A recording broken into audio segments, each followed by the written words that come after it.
Report from Hunter Talia Morfang. Submitted for future hunts and archival records. The hunt began in Dun Hollow, a small mining town in the Eastern Territories. The village constable greeted us upon arrival, and we began our interview without delay. Upon arrival, we discovered the victim's body had not been cremated and remained intact. This indicates that the covetous wretch, referred to as Greed's shadow in this area, has already had the 3 days post-death necessary for it to reproduce. Fortunately, the victim was unable to harm any other villagers during the week of infection and lapsed into the often observed catatonic state before ultimately succumbing to dehydration. Currently, there are no reports of any other villagers exhibiting the initial signs of infection, which include a strong desire to possess things that do not belong to them. We have instructed everyone to be cautious, as the initial signs can be subtle, often manifesting as a slip of the tongue or the use of words out of context. However, as the infection progresses, the individual's need to communicate about their desires increases exponentially. The victim's cousin provided us with a brief description of his behavior. It drove old Lemaire to madness. First, he coveted the mayor's land, then his wife, and finally his name.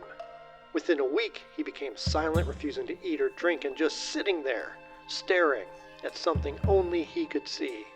A few days later, he died, still seated, with his eyes open and the grin remaining on his face. After consuming our prepared tinctures of ground lotus petals and ashes of burnt sackcloth, which would allow us to see the wretch directly, we conducted a thorough search of the village and did not find the creature or its offspring. This does not mean with 100% certainty that they are not still here, as the wretch is very adept at climbing and hiding. We instructed the constable to pay attention to people who report seeing something out the corner of their eye but find nothing when they turn to look in that direction. We provided him with a small supply of tincture to use until he can gather the necessary supplies to make his own. Additionally, we warned him to be alert for the scent of myrrh and rose petals, which seems to be common among the victims. This scent becomes more pronounced as the infection progresses and ultimately develops into a sickly sweet aroma on the final day just before the individual enters a catatonic state. After completing our interviews and conducting a thorough search of the village, we were satisfied that there were no signs of any new infections at the time. We then began our travel to Blackfen, where a current infection has been reported. During our journey, we stopped in Talomere for supplies and learned more theories from the town's potion brewer Redwick. He has conducted his own research on the covetous wretch, noting that the creature's eyes are valued for their use in mind manipulation magic and desire potions. Redwick believes that gold may be helpful either for detecting or destroying the creature. This theory is based on the idea that the wretch was accidentally created during a failed alchemical experiment aimed at turning base metals into gold. While no further research has been conducted on the use of gold, we noted this information for future consideration. After a long and uneventful day of travel, we arrived in Blackfen, a loosely organized settlement situated in the boglands. We were approached by the local healer, who informed us that the victim of the Gilded Leech was just a short distance away. She then guided us to the makeshift jail where he was being held. We discovered the victim's wife trying to feed him through the bars of his cell, but she was unsuccessful.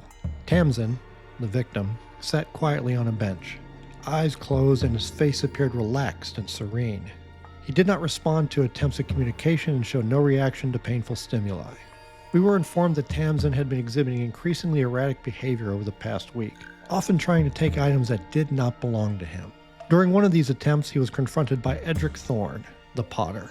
In a violent outburst, Tamsin killed Edric. Fortunately, if we can call it that, the attack occurred just a day ago. Since the creature did not have the 3 days required to produce offspring, we instructed the healer to cremate Edric's body immediately and to ensure that the heart was completely reduced to ash. Our focus then shifted to locating the wretch, which had to be no more than a few hundred feet from Tamsin. It needed to stay relatively close in order to feed on his greed. We consumed our tinctures and began the search. These wretches can be challenging to find due to their small size, no larger than a small fox.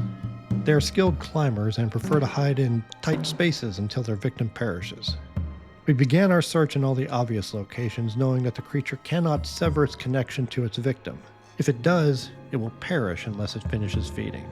The task was made more difficult by the nearby buildings surrounding the jail, which provided many hiding spots. Additionally, the creature does not need to maintain a line of sight with its victim to feed. After several hours, we found it in a small, unused oven in the baker's shop. We were careful not to let it know that we were aware of its presence, as we didn't want it to scurry off and hide somewhere else. Additionally, they rarely attack outright, but can cause some damage if cornered. A few hunters even bear scars that serve as reminders of their encounters with the wretch. Fortunately, these creatures do not require any special weapons or magic to be killed, and we quickly dispatched it with a well-placed crossbow bolt. Upon its death, we performed an evaluation of the creature. It was of typical size, with fur covering its body and the usual tangle of knotted hair atop its head. Each limb ended in claws that had a small opening at the nail tips, which it uses to initially infect its sleeping victims. The eyes and teeth were bright gold in color, consistent with all previously examined specimens. The usual snake-like tail was also present, featuring its own grinning mouth and golden teeth. After conducting our examination, we removed the eyes for proper storage and future research, then burned the body until it was fully ash. Before our return trip, we interviewed every resident and, with the assistance of a local trapper's scent hound, did a sweep of the area for the aforementioned myrrh and rose scent. With no positive findings, we provided the healer with the tincture recipe. Additionally, since the victim had already entered a catatonic state, we informed the individuals regarded as lawbringers in this region that he could not be saved. We left instructions for his body to be fully cremated upon his death, and requested that they notify us if anyone else shows signs of infection in the settlement.